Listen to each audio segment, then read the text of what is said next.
কিডন্যাপের অভিযোগে গ্রেপ্তার বিএলও। বসিরহাটের বাদুড়িয়ায় গ্রেপ্তার বিএলও। গত সোমবার থেকে নিখোঁজ ছিলেন নাসির আলী। এসআইআর নথি দেওয়ার নাম করে ডাকা হয় নাসির আলীকে। ঘটনার তদন্তে নেমে বিএলওকে গ্রেপ্তার করা হয়। 10 দিনের পুলিশ হেফাজতের নির্দেশ। আমাদের সঙ্গে টেলিফোন লাইনে রয়েছেন আমাদের প্রতিনিধি সঞ্জিত চক্রবর্তী। সঞ্জিত, কি খবর রয়েছে? দেখো, এসআইআর নিয়ে শুনানির জেগে ডাকায় যে নাসির আলীর অভিযোগে কিন্তু বিশেষ করে বেশ কয়েকবার বাদবিয়াতে বিক্ষোভ প্রতিবাদ হয়। ইতিমধ্যে নিখোঁজ নাসির আলী পরিবার নিখোঁজের ডায়েরি করে।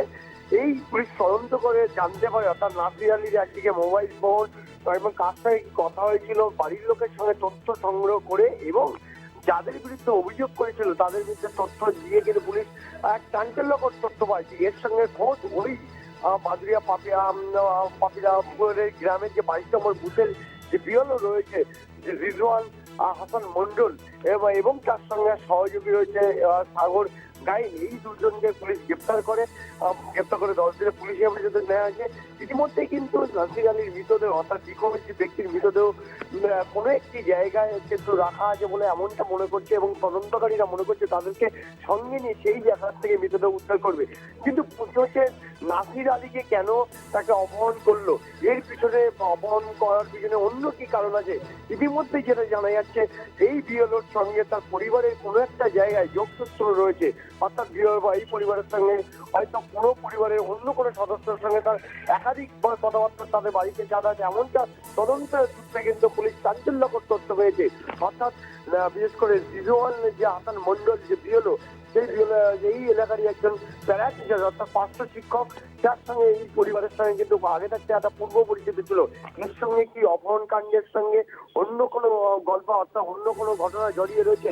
অর্থাৎ এর পিছনে অন্য কি কি কারণ আছে, যেটা এসআইআর সংক্রান্ত নিয়ে তাকে ডাকা হয়েছিল মোবাইল ফোনে, যেমন আধার কার্ড, প্যান কার্ড দিয়ে, এবং সেই নিয়ে এর পিছনে কি তাহলে অন্য কোনো রহস্য রয়েছে এই নিখোঁজের পিছনে?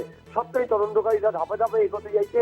ইতিমধ্যে তাদেরকে হেফাজতে নিয়ে এবং সামনের থেকে এই নাসির আলীকে কিভাবে তারা ডেকে নিয়েছিল, কোথায় রাখা হয়েছিল এবং তাদের সঙ্গে কি কি কথা হয়েছিল, এর সঙ্গে পুরনো কোনো সত্যতার যেটা কি নাসিরকে অপহরণ করা হয়েছিল, এটাও তদন্তকারীদের কাছে মাথা ব্যথার কারণ হয়েছে। সব মিলে গোটা প্রক্রিয়ায় ধাপে ধাপে এগোতে চাইছে। যতক্ষণ পর্যন্ত নিখোঁজ নাসির আলীকে না পাওয়া যাবে, অর্থাৎ মৃতদেহ যতক্ষণ পুলিশ উদ্ধার না করবে, ততক্ষণ পর্যন্ত এখনো পর্যন্ত জানা যাবে না। ইতিমধ্যে তুমি জানো, কোনো একটি খাল, অর্থাৎ খাল থেকে তার মোটর সাইকেল, তার পাশ থেকে এবং জুতো উদ্ধার হয়েছে।